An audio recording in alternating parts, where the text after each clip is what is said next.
The bustling airport buzzed with travelers rushing to their destinations, unaware that a storm was about to unfold in plain sight. Two officers locked their eyes on a young black man in uniform, his posture proud yet humble. Within moments, suspicion morphed into hostility, and their decision to act would change everything. They saw only the color of his skin, not the story etched into his past. But in just minutes, the truth they uncovered would leave them, and everyone watching utterly speechless. It was a cold morning when Marcus Johnson arrived at the airport, his duffel bag slung over his shoulder, his military uniform pressed to perfection. To the average traveler, he looked like any other soldier traveling home, but to Marcus, every step carried the weight of sacrifice. Years of deployment in harsh conditions had hardened him, yet the thought of finally reuniting with his mother after months overseas softened his heart. He wasn't just returning home. He was returning as a decorated soldier, one who had risked his life countless times for a country he deeply believed in. But airports are unpredictable spaces, a blend of celebration and suspicion. For Marcus, it wasn't the long lines or security checks that unsettled him, but the quiet glances he had grown accustomed to his whole life. Being a black man in uniform didn't shield him from prejudice. In some ways, it made him more of a target. Still, Marcus kept his composure. He reminded himself of the discipline instilled in him through years of service. As he walked toward his gate, he noticed two uniformed police officers trailing their eyes on him.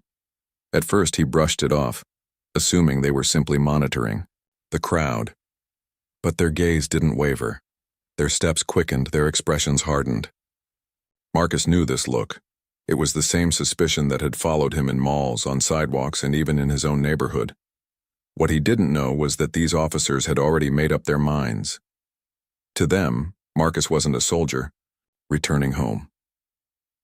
He was just another black man who, in their eyes, didn't belong. The officers closed in, their voices sharp and commanding as they stopped Marcus in front of dozens of bystanders.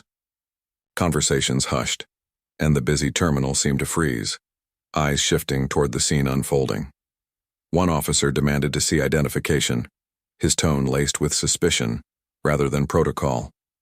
Marcus calmly complied, reaching into his pocket to retrieve his military ID, but instead of acknowledging it, the officer snatched it, glaring at Marcus as though it were counterfeit. "Where did you get this?" the officer asked, loud enough for nearby passengers to hear. Murmurs spread through the crowd. To them, the sight was confusing. Why were officers interrogating a man clearly in uniform? But confusion quickly turned to discomfort as they noticed the tension thickening in the air. Marcus tried to explain, but his words were drowned out by the officer's orders. Within seconds, his hands were forced behind his back, cold steel cuffs locking tightly around his wrists. Gasps echoed through the terminal. Children clung to their parents. Phones came out, recording what was becoming yet another viral moment of injustice. Inside, Marcus felt the familiar sting of humiliation.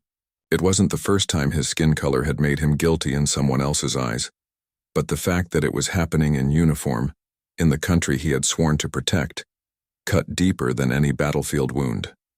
He wanted to shout, to demand respect, but years of discipline whispered to stay calm. He knew one wrong move could escalate the situation further. As he was escorted through the terminal, whispers followed him. What did he do? Why are they arresting him? The narrative was already forming in the minds of strangers. Marcus was being framed not as a hero, but as a suspect. The officers, meanwhile, justified their actions to themselves. They claimed Marcus matched a vague description of a suspect involved in criminal activity. But their aggression wasn't fueled by evidence, it was rooted in assumption, an assumption tied to the color of his skin. What they failed to realize, however, was that Marcus's story was much larger than their narrow perception. His journey, his sacrifices, and his status were about to come to light in a way that would shake not only them, but everyone watching. The murmurs grew louder, and the weight of judgment pressed heavily on Marcus. Yet he remained silent, holding onto his composure. For years he had endured bullets, bombs, and the deafening sound of war. This was another battlefield, one where dignity was his only weapon, and soon the truth would pierce through the injustice like a blade through silence. As Marcus was led toward the police station inside the airport, a senior officer stepped forward, curious about the commotion. He demanded to know why a soldier was being paraded in handcuffs. The arresting officers quickly explained, waving Marcus's ID as if it were a forgery, but the senior officer's eyes narrowed. He recognized the name instantly. Marcus Johnson wasn't just any soldier. He was a decorated war hero, awarded for his bravery in saving an entire unit during a dangerous overseas mission.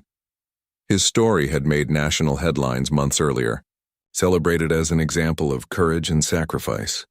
The senior officer's voice turned cold as he ordered the cuffs removed immediately. The arresting officers hesitated, but the truth was undeniable. Within moments, Marcus's wrists were free, but the damage was already done. Silence swept over the crowd as the realization spread.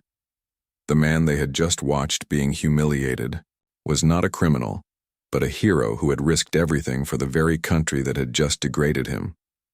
Phones continued recording, capturing every second of the officer's shame. The arresting officers stumbled over excuses, but their words fell flat. Their judgment had not only stripped a soldier of his dignity, but also exposed the ugly reality that no uniform, no medal, no sacrifice could shield a black man from prejudice. For Marcus, the cuffs may have been removed, but the sting of injustice remained. In that moment, the climax was not in his vindication, but in the undeniable truth revealed to all. Racism had once again chosen blindness over honor. As Marcus adjusted his uniform and walked away from the officers, the eyes of the crowd followed him, not with suspicion now, but with respect, guilt, and awe. Some applauded softly, others hung their heads in discomfort, realizing they had witnessed both the cruelty of prejudice and the resilience of dignity. The senior officer apologized, but Marcus offered no reply. Apologies could not erase the humiliation, nor could they undo the reality of what had just happened. He walked on, head held high, his silence louder than any words. The videos taken that day spread across social media within hours. Millions watched as a decorated black soldier was wrongfully arrested, his story igniting outrage and sparking conversations about the persistence of racism in places meant to represent freedom. For many, it was a wake-up call. For others, it was a reminder of a truth they had always known. Marcus did not seek revenge, nor did he seek validation.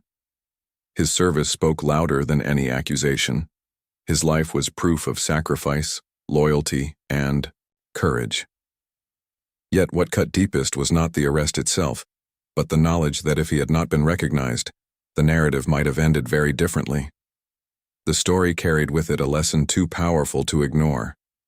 Racism doesn't pause for uniforms, titles, or medals. It sees only what it wants to see. And until society confronts this truth, heroes like Marcus will continue to be treated as suspects before being acknowledged as men. So the next time you see a headline like this, ask yourself, what story lies behind the assumptions we make in an instant? How many more Marcus Johnsons must endure humiliation before respect replaces prejudice? The answer to that question is not his to give. It's ours to confront.